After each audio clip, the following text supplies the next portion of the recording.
আমার বাবাকে মেরে ফেলেছে, আমরা এতিম হয়ে গেছি, এখন আমরা কোথায় যাব? এই কথাগুলো কাঁদতে কাঁদতে বলছিল সোহাগের মেয়ে সোহানা। আমার বাবার যারা হত্যা করছে আমি তাদের বিচার চাই, তাদের ফাঁসি চাই। আমাদের এতিম বানাইছে, আমরা এখন কোথায় যাব? আমার বাবাকে এরকম নিষ্ঠুরভাবে মারছে। শুধু চাঁদা দিতে রাজি না হওয়াতে খুন হতে হলো একজন বাবাকে। নাম তার লালচাঁদ ওরফে সোহাগ।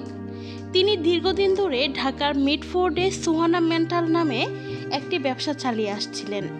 প্রতি মাসে 2 লাখ টাকা করে চাঁদা দাবি করে আসছিল এক দুর্বৃত্ত। সোহাগ রাজি না হওয়ায় প্রথমে তার দোকান বন্ধ করে দেয় তারা। এরপর ব্যবসা থেকে ডেকে এনে দফায় দফায় চাপ দেয় চাঁদা নেওয়ার জন্য। শেষ পর্যন্ত পাথর দিয়ে পিটিয়ে নির্মমভাবে হত্যা করা হয় তাকে। শুক্রবার সকালে ঢাকার হাসপাতাল থেকে লাশ আনা হয় বরগুনায়, নিজ গ্রামের বাড়ি ইসলামপুরে। মায়ের কবরের পাশে দাফন করা হয় সোহাগকে।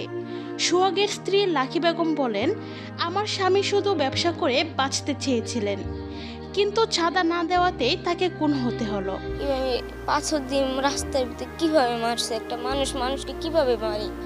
কিভাবে পাথর দিয়ে? তার বোন ফাতেমাও বলেন, ভাইয়ের ব্যবসা ভালো চলছিল, সেটাই সহ্য করতে পারেনি ওরা, তাই ভাইকে হত্যা করলো।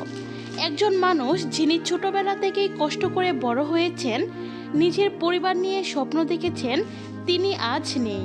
রয়ে গেছে এক বুক কান্না আর বিচার চাওয়া কিছু স্বজন।